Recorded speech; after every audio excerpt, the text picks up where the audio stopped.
Hello, everybody. Welcome to Equity Live. My name is Alex, and I'm here with Natasha and Marianne. However, as I'm sure you know, today isn't a very normal day out there in the world. And so we have a slight change in plans, if you will.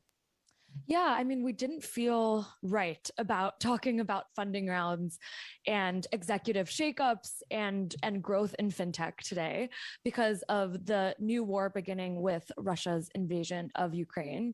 So in classic equity manner, we just decided to come on the mic, let you guys know we didn't feel good about doing a show as our normal hype selves because it's a sad day for so many people, and our prayers are out there. Yeah, I mean, we've been reading about in our own TechCrunch story about people or companies in the Ukraine having to evacuate staff and doing things like that. And when I thought about that in my head and visualized it, I just felt like it just doesn't feel right to be talking about how much money one company raised and things like that. It's days like today when I kind of wake up and I have a little bit of self-doubt because I love what I do. I love to podcast with you guys. I love to cover tech and business, but sometimes I kind of look at myself and I'm like, are you just explaining rich people shit to rich people? And it's on days of turmoil like this. And, the Capitol riot a year ago, and, equity's been around through a lot of stuff. And so we've had this moment before, and it's always hard you almost want the distraction, frankly, of talking about something else, but I don't think this is the time to look away. Yeah, I'm really glad we changed our motto to the numbers and nuance behind the headlines because nuance feels like a big theme of the year. But I mean, yeah, Alex, to your point, I think a lot of people do process by trying to stay informed. I am not someone who has a fully developed take other than being super upset. But I mean, we do have a story on the site about how the tech industry is responding to Russia's invasion of Ukraine that I do really recommend people to check out to understand how it's impacting maybe their world. I don't know, from a tech perspective. Not just from a tech perspective, but I mean, from a very human perspective, because whenever we talk about companies, we're talking about collections of humans that are doing work as a group. And one thing that I had missed, frankly, until today, when I did read the story that we put together about it, and shout out to the people who wrote that, I thought it was great, frankly. There's just a lot more tech workers in Ukraine than I thought, a lot more tech companies. So, we talk a lot on the show about the global impact of the tech market and how it's, all around the world now. And yeah, I mean, now for some reason we're also part-time NatSec reporters to some degree. And it's a surprising development, but companies are working to get staff out. And I don't think we've heard a lot from companies on the record because it appears, Marianne, they're still figuring out what's going on. Yeah, I think one person who had agreed to an interview initially had to cancel, saying that there was too many emergencies they had to deal with, and the interview just wasn't a priority, which makes perfect sense. So, I mean, besides tech companies that are based in the Ukraine, a number of companies that are based here have offices and operations in the Ukraine. So they're going to be impacted, and their staff, and so there's concern, all over for the people in Ukraine who are being impacted by all of this.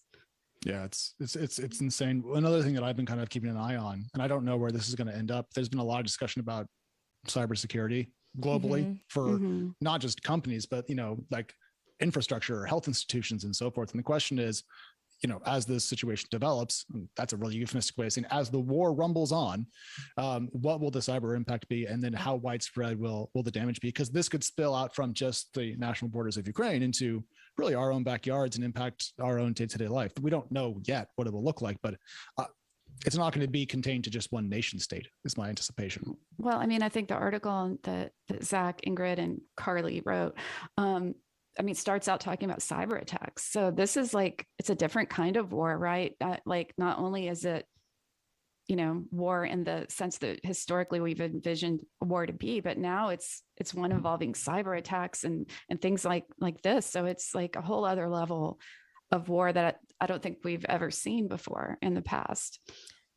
Yeah. And I do think one thing that will continue to play out, and it's something that we can all really resonate with, is disinformation during this time. So just your constant reminder to make sure to triple check your sources before you amplify them, actually read the story. And and not feel like you need to amplify everything right now. I feel like we live, I mean, we were talking about before the show, like the echo chambers we all are in as tech reporters on Twitter right now, and how that can make you feel like you need to say something, that you don't need to say something.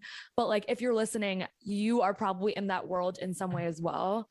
And I think it's an important time to watch and absorb and not feel like, I don't know, it's okay to consume and not like, I don't know, just like retweet and tweet out statements if you're not feeling up to it right now. Yeah, you can just sit down and that's okay. I mean, we're kind of doing that right now, and that's okay. Natasha and I were talking about this, and she's like, our show tends to be kind of high energy, a little bit joyous. And, we try to have a lot of fun, and sure, we'll throw darts at people, but the show isn't, it's tonally wrong for the day. And, just do as we're doing, do less.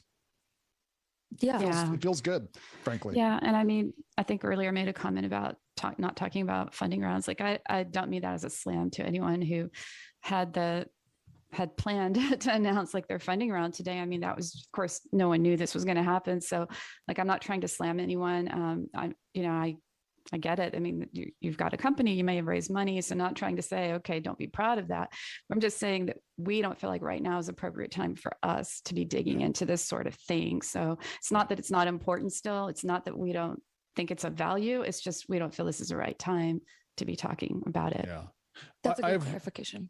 Yeah. I have one more data point. I just pulled up historical equity downloads, because one of the nice things about the internet, as we all know and have talked about ad nauseum on the show, is that it's everywhere and you can kind of talk to folks anywhere in the world. And we've had through time tens and tens of thousands of downloads in Ukraine. So if you're hearing this on the feed or live or whatever, just our hearts are with you. And I wish that more of our weapons were in your country's arms, but that's not the case. Germany's in helmets, so maybe we did better than that. I don't know. It's a tough world. It's a tough day. I think that's probably about enough from us. I know that the president is going to be giving a speech in some time. I believe currently 1:30 Pacific time is the last thing we heard. So we'll be tuning into that to see kind of what's coming up and what the international response will be.